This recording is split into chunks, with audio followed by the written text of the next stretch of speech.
Stephen Memel, author of The Science of Switching On and editor-in-chief of International Speaker magazine.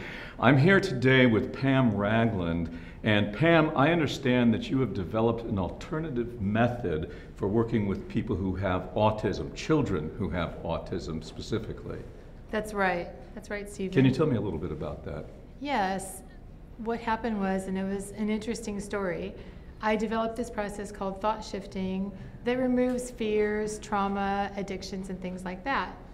I did that process with my kids when they were 2 and 3, just because I could.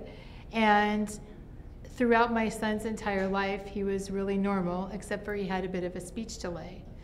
Then what happened was, when he was almost 7 years old, we lost our house to wrongful foreclosure. That must have been very, very difficult.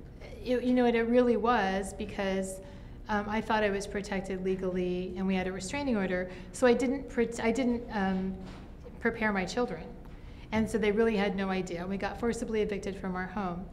After that, my son began having issues in school, behavioral issues, and this went on for a couple of years. And how did those show up? What would your son do? He would have outbursts in school. He might hit other children. He might bite other children. He all of a sudden stopped sharing his toys when previously he never had any problem with that. And then he would actually say that there was a battle. He would say there was a battle between the dark and the light, and the dark took our house. You know, that must have been incredibly difficult, and I'm sure they called you in to talk to you and find out what was going on. What did they say to you? Yeah, well, I pretty much was at the school 4 or 5 days a week, because there was one incident after another after another.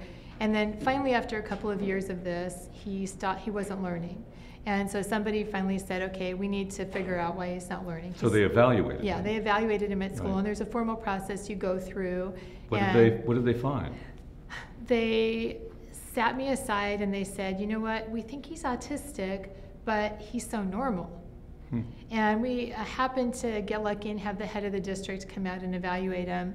And she had me do all these assessments, and she sat and talked to me, and she said, you know what, I'm going to have to bring somebody else in. There's one more test we can do, because I really think he's autistic, but he's not like other autistic kids. He's so normal. So are you saying that you attribute this to the work that you did with him with your alternative method? So kind of like was an accidental discovery? It was completely an accidental discovery. When they finally confirmed that he was autistic, he's not a little bit, he's not what they call high functioning, he's actually extremely autistic. And as soon as I found that out, I was told he shouldn't be talking, he shouldn't be communicating, he shouldn't be looking you in the eye, but he is. But he was. Yes, he was. That's right. So what happened then? Well, when I found out that he was autistic, then I was like, oh, some people thought I would be upset. I was excited, right. Because I thought, oh, now 2 things. One is I immediately knew that I had done something. Excited at the discovery. Yeah, exactly. Of course, not excited that your kid's autistic. Exactly. Right. Well, I was excited to actually know why some of this odd behavior existed, right, because right. He began doing certain things after we lost our house that he hadn't done before, like flapping his arms and right. things like that. And so I was like, oh, there's a reason for this. So what happened then? I mean, when you discovered that this method worked, what did you do? Then I started investigating it. I made some more changes to my thought-shifting process, and he went from not reading to reading in 2 months. Wow. And today, he's almost... Which I know is very unusual for autistic children. That's really something. Yeah. He started catching up in school. He's almost completely caught up in school now. It's been about 1.5 years since the first discovery. Well, I'm sure the listeners are probably very interested in how they can avail themselves of this method, or whether it's for them or not, whether it's something that is appropriate for their circumstance. Can you describe who would be looking for your services? Right. The really interesting and cool thing about what I do is it works remotely. I don't have to be in person with the children. A lot of times in the autistic community, people have to take their children to therapists and all kinds of things like that. This is actually done from the comfort of your own home. I work with their children remotely, and we're able to see results by doing that.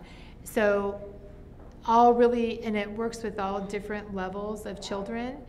And so there are some children who, let's say, for example, can't speak since they had their vaccines, Right. all the way to children who maybe just have like emotional issues because they feel different. That's what the process was originally designed for. So I understand that if you're a parent who has children or a child who is autistic, it sounds like it would be the absolute perfect thing for them. Is that correct? Right. So the best thing for all the children is really to evaluate where they are. And there are different levels of services that may be needed depending on where they are. And how would they find out what level or not? Do they contact you? Where do they contact Right, you? they can- How do they get in touch with you? The best place to contact me is I have my main website, which is called aiminghigher.com. It's AIMINGHIGHER.com. And on there's a button that says like start here, Great. for autism, and they can just follow that and it will literally walk them through the process. And then you'll get back to them and be able to help them and evaluate their child. Exactly.